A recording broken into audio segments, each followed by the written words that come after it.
Bab 6996.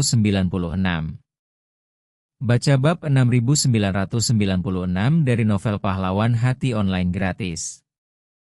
Elaine berdiri dengan gembira dan berkata, "Aku akan ke atas dan segera mengemasi barang bawaanku.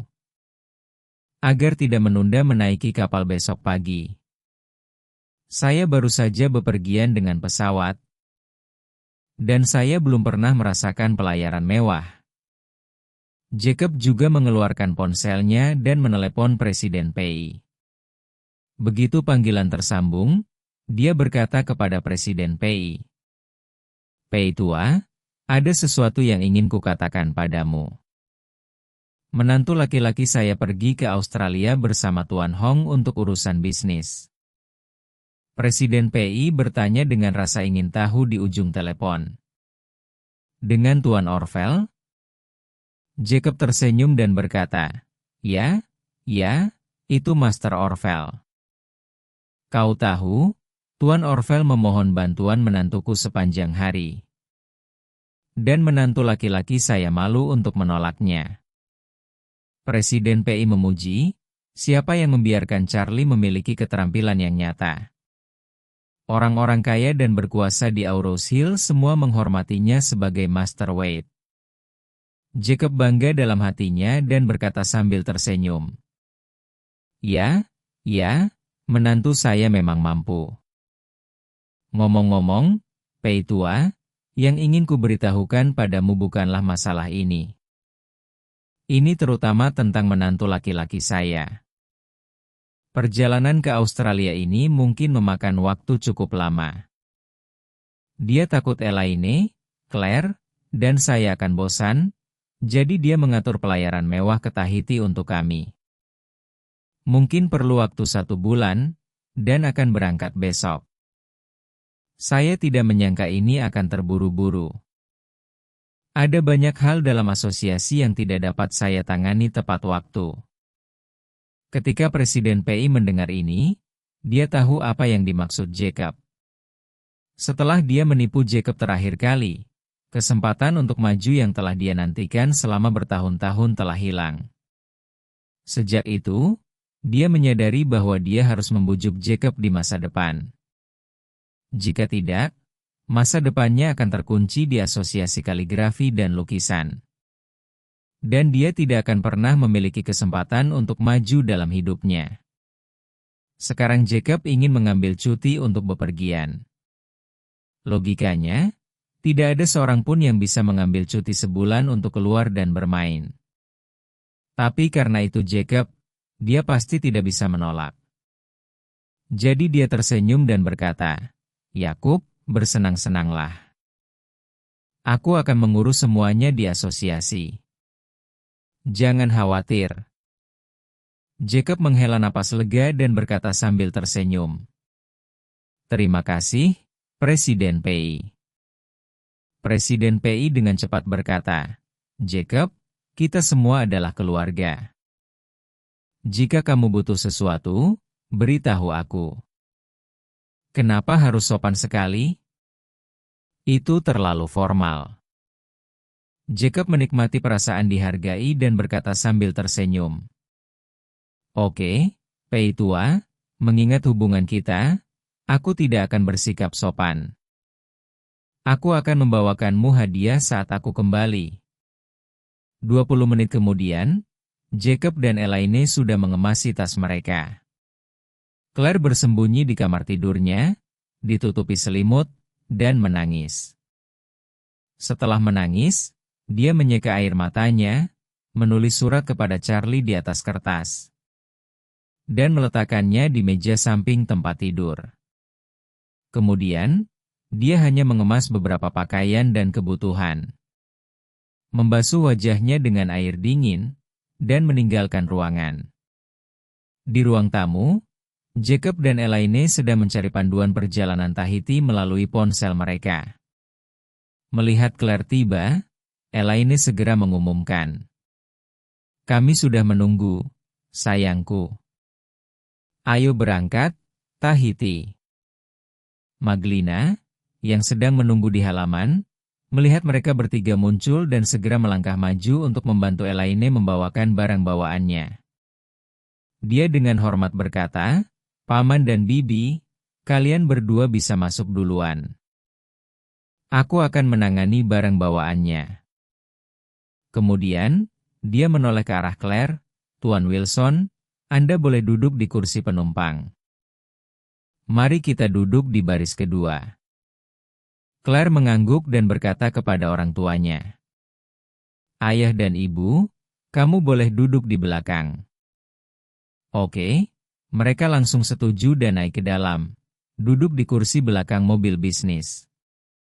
Kursi paling nyaman di mobil bisnis kelas atas adalah dua kursi kelas 1 di baris kedua.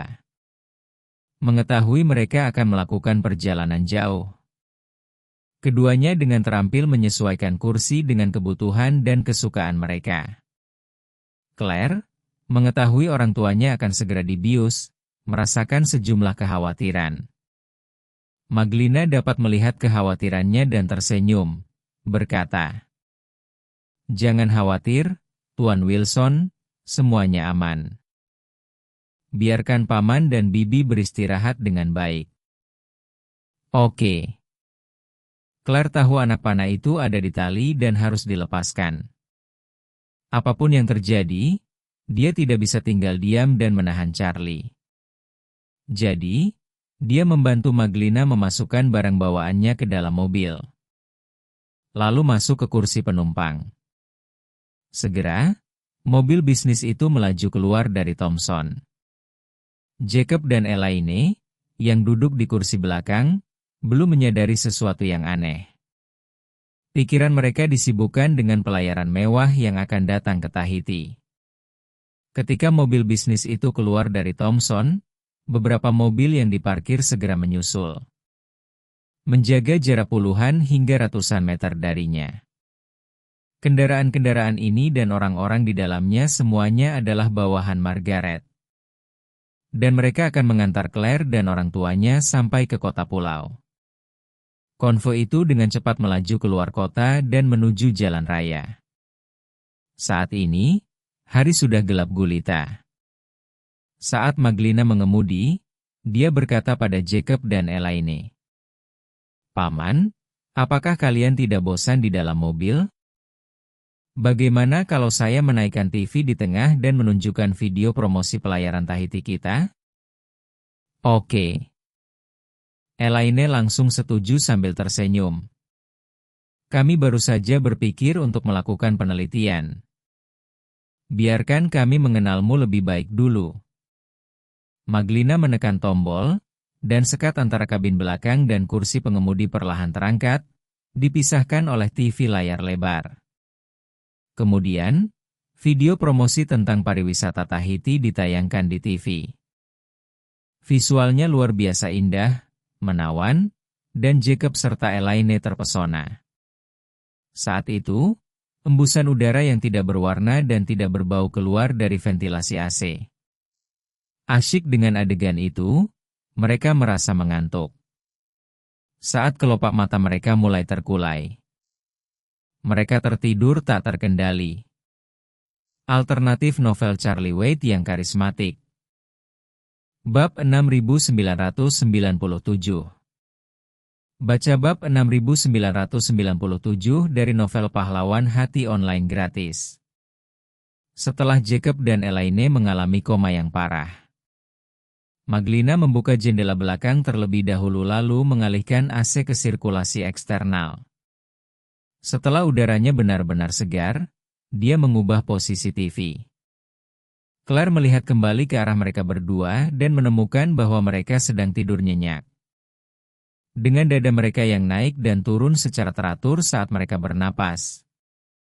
Jadi dia merasa lega sepenuhnya. Maglina meliriknya dan berkata sambil tersenyum, "Tuan Wilson, jangan khawatir. Keduanya aman." Oke. Claire mengangguk lembut dan bertanya padanya, "Ngomong-ngomong, saat Charlie tiba di Australia, dia harus menghubungi saya sesegera mungkin.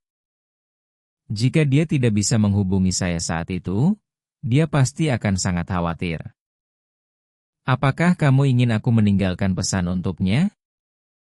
Maglina berkata, setelah kamu naik ke kapal, serahkan semuanya pada kami. Tuan muda pasti akan cemas. Tapi menurutku tidak peduli metode apa yang digunakan untuk memisahkan. Rasa sakit karena perpisahan tidak bisa dihindari. Saya tidak memiliki kemampuan untuk menyelesaikan masalah apapun untuk tuan muda. Aku hanya bisa membiarkan dia mencernanya sendiri secara perlahan. Setelah itu, dia melihat ke arah Claire lagi dan berkata dengan serius. Miss Wilson, meskipun perpisahan akan menyakitkan. Dari sudut pandang keseluruhan, ini pasti akan bermanfaat bagi balas dendam tuan muda dan keselamatan Anda berdua. Saya mengerti. Claire tersenyum masam dan mengangguk sedikit, berpikir pada dirinya sendiri. Apapun yang terjadi, aku tidak bisa membebani dia lagi. Ada banyak hal yang harus dia lakukan. Dan aku bukan hanya tidak berguna baginya, tapi hanya akan menjadi beban. Saya berharap setelah saya pergi, dia dapat bersantai dan mencurahkan seluruh energinya untuk apa yang perlu dia lakukan. Di jalan raya, seluruh konvoi melaju dengan batas kecepatan maksimal. Seluruh perjalanan menuju kota Pulau Kilo lancar. Apa yang Claire tidak sadari adalah banyak mobil yang identik dengan yang dia tumpangi terus bermunculan di jalan raya. Dan seperti ini, mobil-mobil ini masih baru dan tidak memiliki plat nomor resmi. Saat ini, Maglina mengulurkan tangan dan merobek plat nomor sementara dari kaca depan. Operasi yang sama dilakukan pada mobil lain dengan model yang sama. Jendela belakang mobil-mobil ini sepenuhnya pribadi. Jendela depannya, meski transparan, telah dimodifikasi secara khusus. Semua kamera pengintai di sepanjang jalan akan menangkap jendela dengan warna putih buram. Benar-benar mengaburkan segalanya. Selama mereka mengaktifkan flash atau lampu pengisinya. Dalam kondisi pencahayaan saat ini, tanpa flash dan lampu pengisi, tidak mungkin menangkap apa yang ada di dalamnya. Kemudian, kendaraan lain yang sejenis mulai sering saling menyalip dan berpapasan. Lusinan mobil identik terus-menerus menyesuaikan posisinya di jalan raya. Seperti ubin mahjong di atas meja. Tanpa tanda khusus apapun, mustahil mengetahui siapa itu siapa. Dan setelah pengocokan ini, mobil-mobil ini mulai berbelok ke jalan lain di persimpangan yang berbeda atau keluar dari jalan raya melalui pintu keluar yang berbeda. Seperti kembang api yang berhamburan ke segala arah setelah diluncurkan. Manuver ini untuk memperkecil penglihatan Charlie. Dengan begitu banyak kendaraan, yang sama sekali tidak terlihat dari luar. Semua bercampur aduk, dia tidak akan bisa mengetahui keberadaan Claire dalam waktu singkat. Jika dia bertekad untuk menemukannya, dia harus menggunakan metode yang paling mendasar. Melacak setiap petunjuk, mobil demi mobil. Terlebih lagi, setiap petunjuk merupakan misteri terbuka. Sampai dia menemukan Claire, dia tidak bisa memastikan keasliannya. Oleh karena itu, meskipun dia diberi waktu 1 atau 2 tahun, dia mungkin tidak bisa melacak tujuan akhir semua kendaraan tersebut.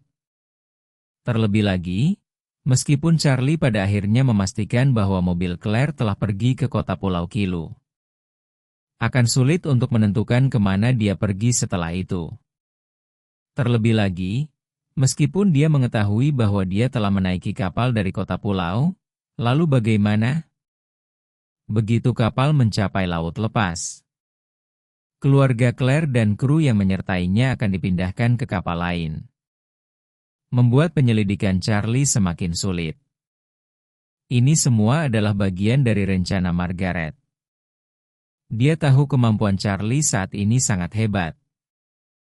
Tidak hanya dengan model AI tetapi juga bantuan rahasia dari detektif papan atas seperti Duncan. Dia tahu Claire tidak bisa menghilang tanpa jejak. Daripada bersusah payah menghapus jejak, hanya untuk membuat Duncan mengeksploitasi celah kecil dan menghancurkan semuanya. Tinggalkan jejak di mana-mana. Upaya apapun untuk menyelidikinya akan melelahkan, termasuk Duncan. Bagi polisi yang menyelesaikan suatu kasus, jika tersangkanya hanya satu, tidak ada yang perlu dikhawatirkan. Selama mereka menggali lebih dalam tentang orang itu, mereka pasti akan menemukan petunjuk yang mereka perlukan. Tapi bagaimana jika tersangkanya 100? Itu adalah 100 misteri yang perlu mereka pecahkan satu persatu. Yang pasti akan menjadi mimpi buruk. Alternatif novel Charlie Waite yang karismatik. Bab 6998. Baca bab 6998 dari novel Pahlawan Hati online gratis. Pada pukul 3 pagi, kendaraan komersial curan berhenti di pelabuhan kota pulau. Kapal mereka sudah menunggu di tempat berlabuh. Penuh dengan kontainer, menuju Selandia Baru. Begitu sampai di perairan internasional, kapal tersebut akan bertemu dengan kapal kargo lain di Samudra Pasifik. Menuju Argentina dari Shanghai. Di sana, Claire dan keluarganya akan pindah ke kapal ini dan melanjutkan perjalanan ke Tenggara. Beberapa ratus mil laut dari Tahiti, mereka akan dijemput dengan kapal pesiar mewah milik Taipan Silicon Valley dan dibawa ke Kepulauan Windward di Polinesia, Prancis. Tahiti, pulau terbesar di Kepulauan Windward, bukanlah tujuan sebenarnya dari kelompok Claire. Margaret menggunakan pulau itu untuk menampung mereka. Sebuah pulau kecil. Sebuah pulau tak dikenal di Kepulauan Windward, milik pribadi dan tertutup untuk umum. Kendaraan Claire langsung menuju ke kontainer pengiriman yang kosong. Beberapa anggota staf kemudian datang dan menutup pintu kontainer. Sebuah derek mengangkat kontainer dan mengangkatnya ke kapal kontainer. Namun kontainer tersebut tidak ditumpuk di atas tumpukan kontainer. Itu diangkat langsung ke geladak. Setelah kontainer stabil di geladak, seorang anggota staf datang untuk membuka pintu. Maglina segera menyalakan mobilnya dan keluar dari kontainer. Anggota staf kemudian membuka pintu dan menyapa Claire dengan hormat. "Halo, Nyonya Waite." Claire merasa sedikit tidak nyaman. Pertama, dia tidak terbiasa dengan begitu banyak orang yang menyapanya dengan hormat. Dan kedua, mereka tidak terbiasa memanggilnya Nyonya Waite. Saat itu, seorang wanita paruh baya mendekat dan berkata, "Nyonya, kapal barang akan segera berangkat. Kamu lelah karena perjalanan. Tolong ikut aku ke kabin untuk beristirahat." Claire bertanya dengan gugup, "Bagaimana dengan orang tuaku?" Wanita parubaya itu tersenyum dan berkata, "Kami akan mengatur agar orang tuamu beristirahat di ruang observasi. Seorang dokter akan menemani mereka sepanjang perjalanan. Mereka mungkin akan bangun besok siang. Aku akan memberitahumu kapan mereka melakukannya." Dia melambai di belakangnya, dan 4 staf medis berjas putih berlari mendekat, mendorong 2 tempat tidur bergerak. Wanita parubaya itu lalu bertanya pada Claire, "Nyonya Waite, apakah Anda punya pertanyaan lain? Jika tidak, aku akan meminta mereka mengambil alih orang tuamu terlebih dahulu."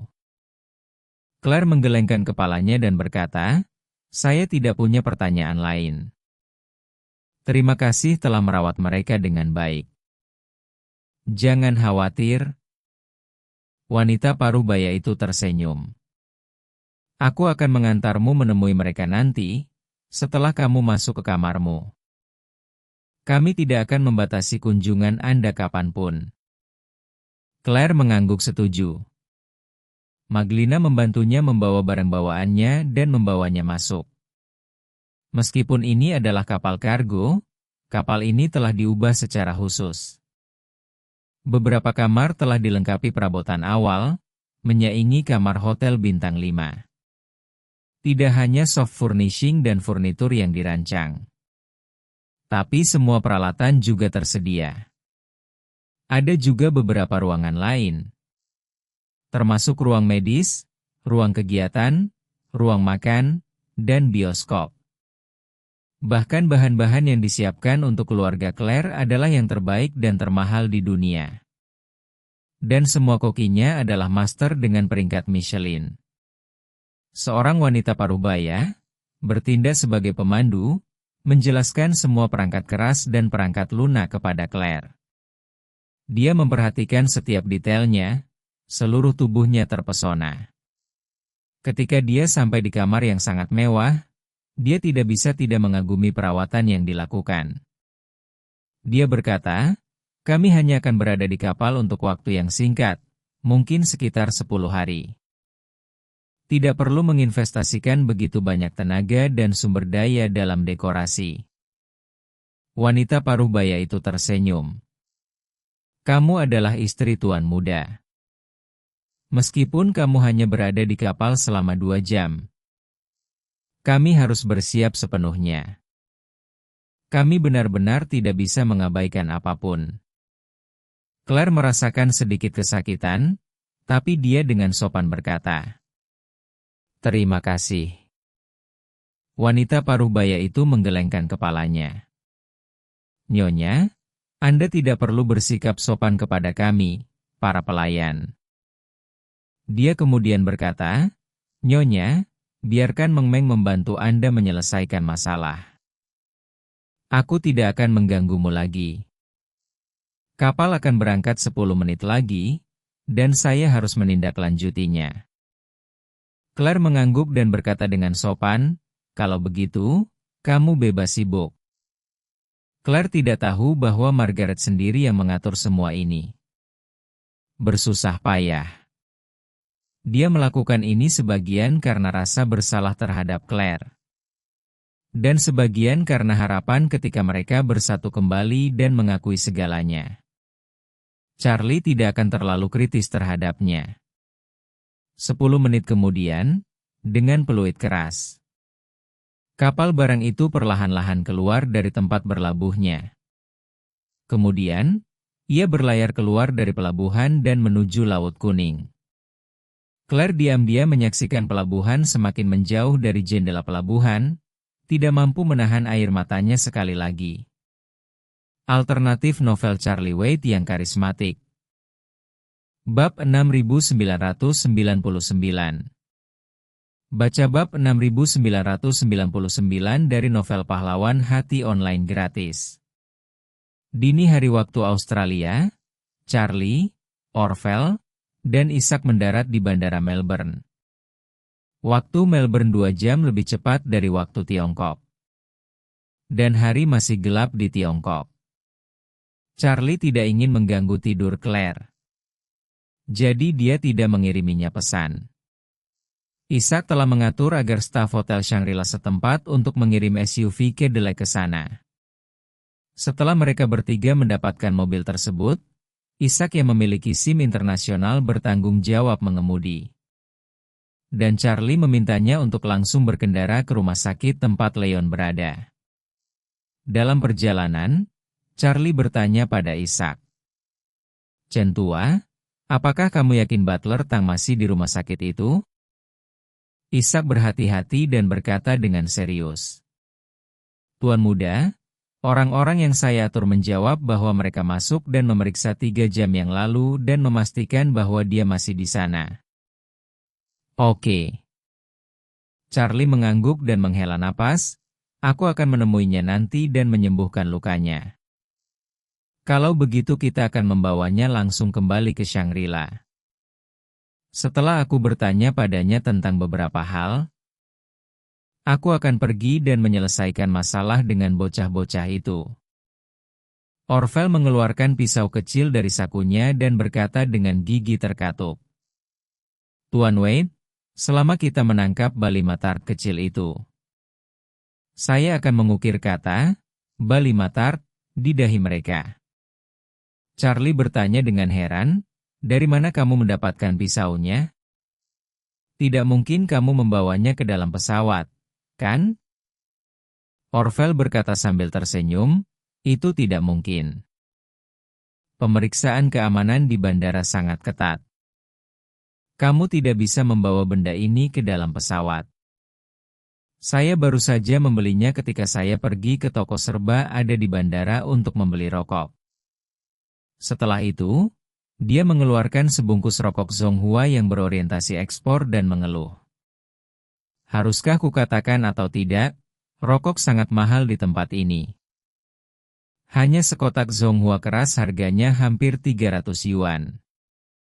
Charlie tersenyum dan berkata, kamu tidak akan pernah melupakan seni pertunjukanmu kemanapun kamu pergi. Saat dia mengatakan itu, dia teringat sesuatu dan mengingatkan Orvel. Tapi aku harus memberitahumu terlebih dahulu, ketika kamu menemukan seseorang. Tidak peduli bagaimana situasinya, kamu tidak bisa mengukir bali matar di dahinya. Orvel bertanya dengan bingung, mengapa, Tuan Wade? Jika Anda tidak memberi mereka pelajaran, mereka tidak akan pernah lupa. Akan terlalu mudah bagi bali matar kecil ini. Charlie berkata dengan serius, mengapa? Izinkan saya memberitahu Anda. Pertama-tama, bali matar lokal tidak tahu karakter Cina. Jika dia keluar dengan kata-kata yang kamu ukir di dahinya di masa depan, tidak semua orang akan bisa mengenalinya. Mungkin bali matar lain akan menganggap itu tato yang keren dan modis.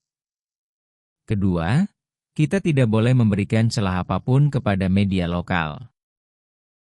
Jika Anda mengukir karakter Tiongkok di dahi mereka, media lokal pasti akan memanfaatkan kejadian ini dan memperbesarnya tanpa batas. Kalau begitu, kami tidak tahu bagaimana mendiskreditkan kami. Kamu harus tahu bahwa orang-orang ini selalu seperti ini. Mereka saling menembak dengan senjata di jalan, dan kematian 7 atau 8 orang adalah masalah sepele di mata mereka. Jika orang asing dengan santainya menjatuhkan selembar kertas kado di jalan mereka, mereka akan menyebarkannya ke tingkat nasional. Dan sekelompok orang akan melontarkan kritiknya. Sebaiknya kita tidak menonjolkan diri. Bahkan jika kita mengukir kata-kata, jangan mengukir karakter Tiongkok. Orvel berkata sambil tersenyum. Itu mudah. Cukup ukir Bakayaro, Jepang di atasnya. Atau Shiba, Korea. Ishak, saat mengemudi, bercanda, Orvel, bisakah kamu menulis Bakayaro dalam bahasa Jepang dan Shiba dalam bahasa Korea? Orvel berkata dengan serius, tidak, tapi saya bisa belajar. Saya bisa langsung menerapkannya. Ishak mengacungkan jempol dan memuji. Oke, kamu masih bersemangat untuk belajar di usiamu. Kamu memiliki masa depan yang cerah. Charlie tersenyum dan berkata, jangan berpikir untuk membuang air kotor ke Jepang dan Korea Selatan saat ini. Bagaimanapun, orang-orang ini memusuhi semua orang Asia. Jika orang-orang Asia saling melempar air kotor pada saat ini, hal itu hanya akan meningkatkan permusuhan mereka terhadap orang-orang Asia. Menurutku lebih baik mengukirnya dalam bahasa Inggris. Mereka berbicara bahasa Inggris di sini. Orvel terkekeh dan berkata, saya mendengar bahwa tempat ini adalah tempat Inggris mengasingkan penjahat lebih dari 200 tahun yang lalu. Itu benar. Charlie berkata dengan santai, tempat ini awalnya bukan tempat yang baik. Konon jumlah kelinci lebih banyak daripada manusia, dan laba-laba lebih besar dari kelinci. Lebih dari 70% lahan tidak dapat ditanami tanaman, dan lebih dari separuh lahan bahkan tidak dapat ditanami rumput. Tetapi cadangan biji besinya sangat tinggi. Kandungan zat besi di banyak tempat melebihi 60%. Orvel mendecakkan bibirnya dan berkata, tidak heran Inggris mengasingkan penjahat ke sini. Jika mereka ingin membangun penjara, Mereka bisa menggunakan bahan-bahan lokal untuk membuat pagar baja dan besi. Charlie tahu dia berbicara omong kosong, jadi dia tersenyum dan berkata, meskipun sejarah awal mereka tidak begitu gemilang, mereka memiliki ranjau di kampung halamannya. Di era ini, orang-orang menertawakan orang miskin, tetapi tidak menertawakan pelacur. Siapapun yang punya uang adalah negara maju dengan peradaban modern. Orvel tampak sedikit tidak yakin, dan dia mengutuk dengan suara rendah. Banyak negara maju melakukan invasi ke negara-negara lain. Tetapi mereka tiba-tiba berubah menjadi masyarakat yang beradab. Alternatif novel Charlie Waite yang karismatik. Bab 7000. Baca bab 7000 dari novel Pahlawan Hati online gratis. Charlie menggelengkan kepalanya dan tersenyum, dan tidak berkata apa-apa lagi. Orvel memiliki rasa suka dan tidak suka yang jelas dan terus terang. Jadi dia sudah terbiasa. Beberapa menit kemudian, Isaac mengemudikan mobilnya menuju distrik Parkville Melbourne dan kemudian tiba di rumah sakit Royal Melbourne. Setelah memarkir mobil, dia berkata pada Charlie, "Tuan, Butler Tang ada di ICU di unit gawat darurat. Apakah menurutmu kita harus masuk sekarang? Atau mengatur orang lain untuk menyelidikinya?" Charlie berkata, "Ayo langsung pergi." Dan kemudian dia membuka pintu dan keluar. Charlie beralasan karena Victoria tidak pernah menargetkan keluarga Waite. Leon, sebagai kepala pelayan keluarga Waite, pasti bukan sasarannya. Oleh karena itu, dia tidak perlu khawatir tentang masalah yang melibatkan Warriors Den ini.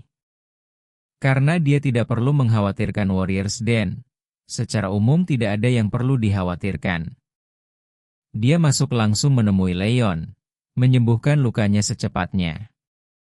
Dan kemudian menanyakan alasan kepergiannya yang tiba-tiba. Yang paling penting adalah masuk dan menemuinya.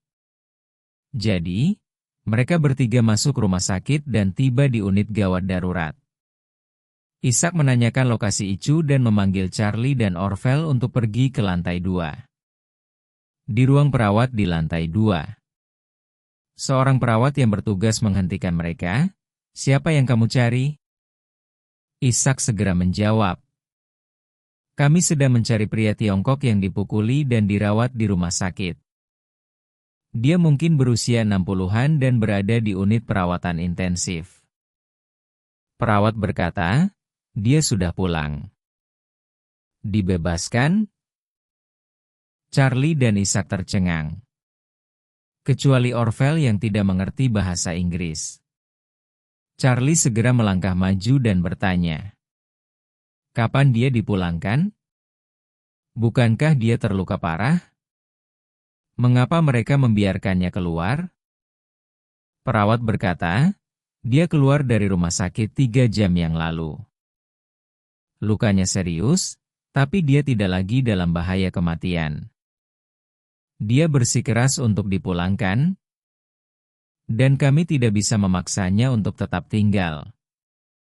Jadi kami melakukan prosedur pemulangan untuknya." Charlie mengerutkan kening dan dengan cepat bertanya, "Apakah kamu tahu siapa yang menjemputnya?" "Tidak ada yang menjemputnya," kata perawat itu. "Dia pergi sendirian, dengan tongkat." Charlie kagum. Bahkan jika Leon tidak dalam bahaya kematian, foto yang ditunjukkan Claire padanya saat itu menunjukkan bahwa dia terluka parah dan memerlukan setidaknya 1 bulan istirahat di tempat tidur untuk pulih. Namun, kurang dari 24 jam kemudian, dia sudah keluar dari rumah sakit. Siapa yang dia coba hindari dengan tergesa-gesa? Apakah untuk menghindari para remaja itu? Atau apakah itu untuk menghindari musuh? Atau apakah itu untuk menghindarinya? Charlie sejenak bingung. Dia tidak menyangka dia telah tertipu oleh taktik Leon yang memikat harimau itu menjauh dari gunung. Apalagi dia tidak tahu bahwa pada saat ini, Leon, yang tertatih-tatih, dibantu menaiki Honda Jet kecil di bandara sipil kecil di luar Melbourne oleh beberapa pria berbaju hitam. Pesawat itu milik pribadi seorang penambang kecil di Australia Barat. Dia tidak terlalu kaya, jadi jet pribadi yang bernilai kurang dari 10 juta dolar tidak terlalu menarik perhatian. Di sini, itu hanyalah jet pribadi tingkat pemula untuk orang kaya. Karena lepas landas dilakukan dari bandara swasta dan rute yang terdaftar adalah dari Melbourne ke Port Hedland, Australia Barat. Bukan penerbangan internasional, penumpang tidak menjalani pemeriksaan atau registrasi apapun. Mereka diantar langsung ke bandara, bahkan melewati terminal dan menaiki pesawat di ujung landasan. Pemilik pesawat tinggal di Melbourne bersama keluarganya selama jam kerja dan melakukan perjalanan ke Australia Barat selama jam kerjanya. Bisnis utamanya adalah mengangkut biji besi yang ditambang ke Port Hedland, lalu diekspor ke kliennya di Tiongkok. Oleh karena itu, dia melakukan perjalanan komuter kira-kira setiap minggu ke Melbourne. Kehadiran Leon di pesawatnya nyaris tidak terdeteksi. Pesawat meluncur dan lepas landas di pagi hari. Terbang dari tenggara ke barat laut Australia, secara efektif menerbangi rute diagonal melintasi negeri. Setibanya di bandara dekat Port Hedland, Leon akan menaiki kapal kargo yang membawa biji besi. Berangkat dari Port Hedland menuju Jepang. Sementara itu, di luar rumah sakit Royal Melbourne, Charlie memandang jaringan jalan kota yang luas dan mengerutkan kening, berkata, Butler Tang kesulitan bergerak. Dia pasti tidak akan bisa pergi jauh sendirian. Ishak bertanya, Tuan Muda, apakah Anda ingin memobilisasi staf lokal untuk menemukan cara melacaknya? Charlie menghela napas, aku khawatir dia sengaja berusaha menghindariku. Tiba-tiba, Charlie teringat sesuatu dan berkata pada Ishak, ayo pergi ke kantor polisi dan minta bantuan. Konon Butler Tang baru saja berimigrasi ke Australia belum lama ini. Dokumen dan prosedur hukum bagi pendatang baru harus sangat lengkap.